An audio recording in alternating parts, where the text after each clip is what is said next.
వాడికి ఎదురుకుండా నిలబడగానే వాడికి నాన్న పుష్పకి ఫస్ట్ నాకు టికెట్లు కొనిపెట్టు అనే పిల్లాడే పుడతాడు. నిజం. వాడి లక్ష్యం అదనమాట. గుడికి వెళ్దాం అలా అని గుడికి వెళదామని అండు. నాన్న అదేంటి నువ్వు పొద్దున్నే లేవగానే నువ్వు పూజ గదిలోకి వెళ్తున్నావు కదా, అక్కడ ఏదో చదువుతున్నావు నువ్వు, అది భలే ఉంది నాన్న, మళ్ళీ చదవ్వా, ఏంటి దాని అర్థం ఏమిటి? జయత్వదభ్ర విభ్రమ భ్రమద్భుజంగమ స్ఫురద్ధగద్ధగద్ వినిర్గమత్ కరాళ ఫాల హవ్యవాట్ ధిమి ధ్వనమృదంగ తుంగ మంగళ ధ్వనిక్రమ ప్రవర్తిత ప్రచండ తాండవ శివ దృషద్విచిత్ర తల్పయోద్ భుజంగమౌక్తిక స్రజోర్ గరిష్టరత్నలోష్టయో సుహృద్విపక్షపక్షయో తృణారవిందు చక్షుషో ప్రజామహీ మహేంద్రయో సమం ప్రవర్తయన్మనః కదా సదాశివం భజే అన్నాం అనుకోండి. దాని అర్థం తెలియట్లేదు. Powerful vibrations it will take you to another state. ఇప్పుడు మా అమ్మ అలా నేర్చుకోకబట్టి, అలా చదవటం బట్టి, మా అమ్మ చాలా గొప్ప గాయకురాలు శ్రీలక్ష్మమ్మ. మా నాన్న గొప్ప గాయకుడు కాశీ విశ్వనాథ శర్మ గారు. ఆయన ఘంటసాల గారి పాటల్లో టాప్. ఆయన నుంచి నాకు అబ్బింది. మా అమ్మగారు అన్నమయ్య కీర్తనలు, ఇంకా సినిమాల్లో భక్తి గీతాలు, ఇవి కాక శ్లోకాలు, స్తోత్రాలు నాకు ఆసక్తి అనిపించేది. నాకే కాదు ఎవరికైనా. ఎందుకు అనిపిస్తుందంటే తల్లిదండ్రులను అబ్జర్వ్ చేస్తూనే పిల్లలు పెరుగుతారు. తల్లిదండ్రులు ఏం చేస్తున్నారో అది చూస్తూనే పెరుగుతారు. అప్పుడు ఏమవుతుంది, ఇప్పుడు నేను ఇందాక చెప్పిన దారుణమైన ఈ మధ్యన జరిగిన ఇన్సిడెంటే అట్లాంటివి జరుగుతున్నప్పుడు, ఇట్లాంటి తల్లిదండ్రుల గడుపును పుట్టారేమిట్రా మీరు అనే బాధ వేస్తుంది. మీరేమిట్రా ఇట్లా తయారయ్యారు అంటే చావుకో మీరేమిటి ప్రాణాలు అర్పించడం కోసం, జీవితం ఎంత విలువైంది, విలువైన వాటి కోసం కాకుండా ప్రాణాలు అర్పించడం కోసం మీరు సిద్ధపడే ఒక దారుణమైన ఇన్సిడెంట్స్లోకి వెళ్తారా? ఎంత మూర్ఖంగా ఉన్నారు, ఎంత అజ్ఞానంగా ఉన్నారు. నీ శాలరీ ఎంతరా? 20,000, 25,000. 25,000 అయితే బ్లాక్ లో ఒక్కొక్కటి 3,000 పెట్టి నాలుగు టికెట్లు 15,000 రూపాయలు. మీరు ఎంత 12,000 రూపాయలు మీరు సినిమాకి పెడుతున్నారంటే మీకు అసలు ఇది ఏమిటి? మీకు పనిష్మెంట్, ఈ పనిష్మెంట్ కరెక్టేనా? మీకు కరెక్టేనేమో అనిపిస్తుంది. I'm very sorry to say that. నేను ఎప్పుడు మన అమ్మ నాన్నని రిలీజ్ రోజున ఫస్ట్ షోకి తీసుకువెళ్ళి నాన్న అని ఎప్పుడు అడగలేదు. అంటే నీ ఐడియాలజీని నీ పిల్లలకి తగలడుతుంది. ఎంత దారుణం అది. వాడు చిన్నప్పటి నుంచే నువ్వు పుష్పావి అని రీల్స్ చేయటం, వాడి మైండ్ సెట్ ఎలా ఉంటుంది? వాడికి ఏం నేర్పించాలి? భగవద్గీతలో శ్లోకం నేర్పించండి, ఐడియాలజీ మారుతుంది, లోకానికి ఉపయోగపడతాడు. ఇదేమి దరిద్రం!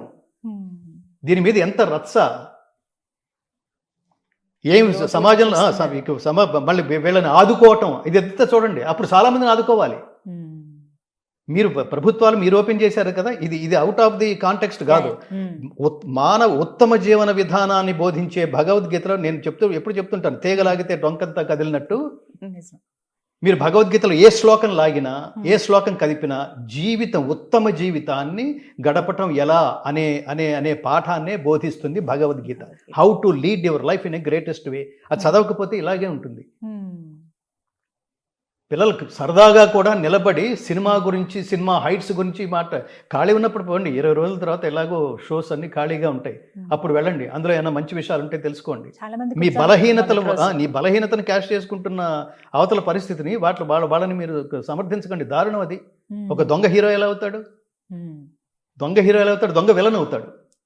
పోలీసులనేమో విలన్ గా చూపించి, చాలా సినిమాల్లో, ఈ సినిమాలో కూడా పోలీసుని విలన్ గా చూపించి దొంగని హీరోగా చూపిస్తే, అప్పుడు గంధపు చెక్కల స్మగ్లర్ వీరప్పని ఏమవ్వాలి?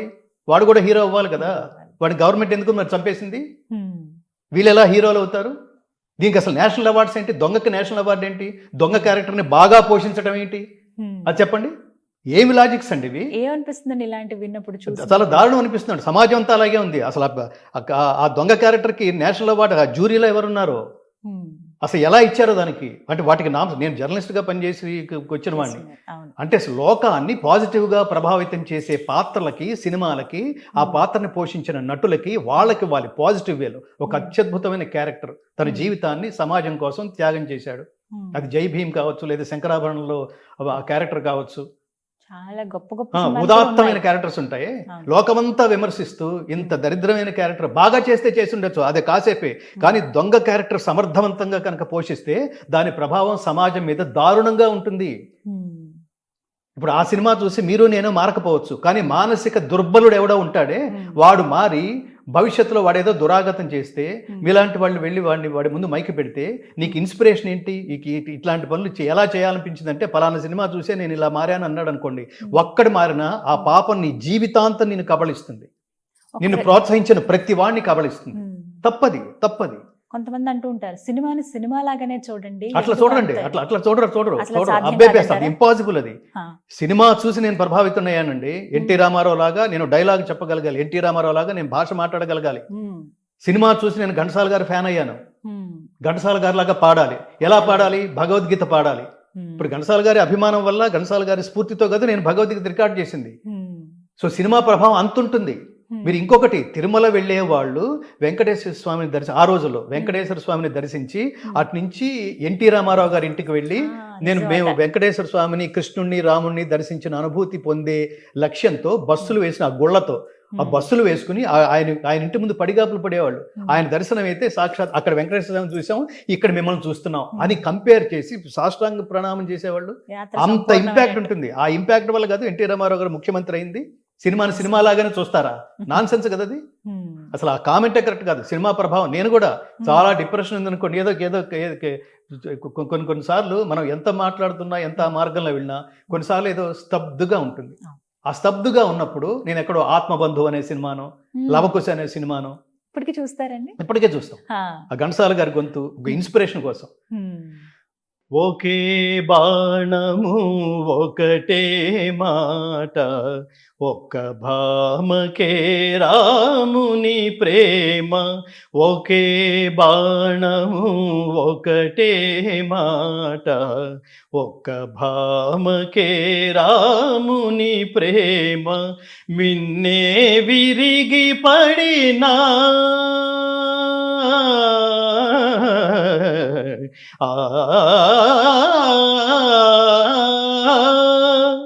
ఆ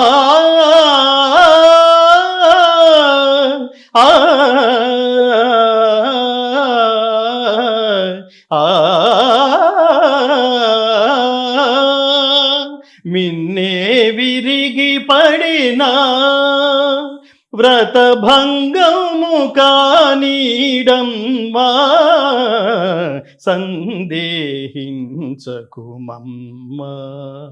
రఘురాము ప్రేమను సీతమ్మా అని వాల్మీకి సీతమ్మని చూసి పాడుతున్నప్పుడు అంత అనుమానం పెట్టుకోకు తల్లి. నాదు జపము తపము నా కావ్యమే వృధయగునమ్మా. ఏకపత్ని వ్రతుడైన శ్రీరాముని గురించి, గుణగణాల గురించి నేను నీకు వర్ణిస్తున్నప్పుడు కూడా నువ్వు అనుమానించావనుకో, నేను ఈ రామాయణం అనే కావ్యమే వృధా అయిపోతుంది, నేను రాసిన ఈ కావ్యమే వృధా అయిపోతుంది. అంత భరోసా మన గురించి ఇంకొకళ్ళు ఇవ్వడం. ఇవి నేను ఈ పాటలు వింటున్నప్పుడు నేను ఎందుకు చెప్తున్నానంటే, లవకుశ సినిమా అది ఒక ఇన్స్పిరేషన్. ఏంటా గొంతు, ఏంటా తపస్సు, ఏంటా యోగం, అలాంటి గొంతు నేను ఎక్కడ చూడలేదు. నేను అందుకని చెప్తుంటాను, ఘంటసాల గారి స్థానాన్ని ఆ తర్వాత చాలా మంది భర్తీ చేసి ఉండొచ్చేమో కానీ ఆయన స్థాయిని ఎవరూ భర్తీ చేయలేదని. సో మనం ఇదంతా ఎక్కడి నుంచి వచ్చామంటే, మీరు విలువైన జీవితాన్ని గడపడం ఎలా అని తెలుసుకోవాలంటే ఖచ్చితంగా కర్మణ్యేవాధికారస్తే, డూ యువర్ డ్యూటీ సిన్సియర్లీ, త్రికరణ శుద్ధిగా పనిచేయి, ఆత్మశుద్ధిగా పనిచేయి, ఒళ్ళు దాచుకుని పని చేయకు. అలాగే ఏ పని అయితే స్వీకరించావో దాంతో తాదాత్మ్యత చెందుతూ ఆ పనే నువ్వుగా, వీడు దీనికోసమే పుట్టాడరా అని ప్రపంచం అనుకునేట్టుగా ధర్మబద్ధంగా జీవితం గడుపు. నువ్వు చేస్తున్న పనికి ఎవడైతే శక్తినిచ్చాడో ఈ పని తాలూకు రిజల్ట్ని పరమాత్మకే వదిలిపెట్టు. అది నీది కాదు. ఎందుకంటే ప్రతిదీ నాదంటున్నావు. నాదంటూ నువ్వు ఇంట్లోంచి బయలుదేరావు, సగం దూరం వచ్చావు, రాగానే తలనొప్పిగా ఉంది, ఆ రోజు ప్రోగ్రామ్స్ అన్ని క్యాన్సిల్ చేసేసుకున్నావు. అప్పుడు అన్ని నేనే ఎలా, నువ్వు ఆల్రెడీ మేకప్ వేసుకుని బయలుదేరావు, సగం దూరం వచ్చిన తర్వాత ఎందుకో బాగుండలేదు. చాలా మంది జరుగుతుంది ఇది. ఆఫీస్కి వాళ్ళు వెళ్ళి చాలా ప్లానింగ్ చేసేసుకున్నాం, ఒక 25 మంది వెయిట్ చేస్తున్నారు, మీటింగ్స్ అని అన్నాం, సగం దూరం వచ్చేసరికి ఏంటోగా ఉంది. అప్పుడేమిటి, శారీరక మానసిక రుగ్మతల కారణంగా నువ్వు ఏర్పాటు చేసుకున్న మీటింగ్కి నువ్వే వెళ్ళలేకపోయావు. చూడండి, ఇప్పుడు ఏది నాది, ఇదంతా నేనే చేస్తున్నాను ఎలా? కాబట్టి పరమాత్మ ఆ సమయంలో నాకే ఆశ్చర్యం వేసింది. ఆ సమయంలో అలాంటి నిర్ణయం తీసుకుని అలా మాట్లాడాను. అది నేను ఇంటి దగ్గర ప్రిపేర్ కాలేదు, కానీ ఆ సందర్భంలో అలా అనిపించింది. ఆ మాట ఎక్కడికో తీసుకెళ్ళింది, ఎంతో మందికి స్ఫూర్తినివ్వగలిగింది. ఇవాళ అలా ఎలా మాట్లాడాను, లేదా అలా ఎలా పనిచేశాను, అలా ఎలా బ్రైట్గా ఉన్నాను, అలా ఎలా స్ఫూర్తిదాయకంగా ఉన్నాను, అలా ఎలా ఆనందంగా ఉన్నాను. ఒకరోజు ఏమిటో మూడ్ బాగుండలేదు అంటున్నాను, మూడ్ అంటే ఏమైంది అని అడిగాడు అవతల వాడు. ఏమిటోరా ఏమిటోగా ఉంది, అదేది చెప్పలేకపోతున్నాను కానీ నేను బాగుండలేదురా అన్నాడు వాడు. సరే నువ్వు అక్కడే ఉండి నేను వస్తున్నాను అన్నాడు వీడు. వాడి దగ్గరికి వచ్చాడు, ఓ 10 నిమిషాలు మాట్లాడాడు. ఒరే నువ్వు వచ్చింది నేను చాలా రిలాక్స్డ్గా ఉన్నాను రా, నువ్వు కనుక రాకపోతే నాకేంటి పిచ్చి పిచ్చి ఆలోచనలు వచ్చినాయి, ఆత్మహత్య కూడా చేసుకోవాలనిపించింది, ఏదో చాలా డిప్రెసివ్గా ఉంది.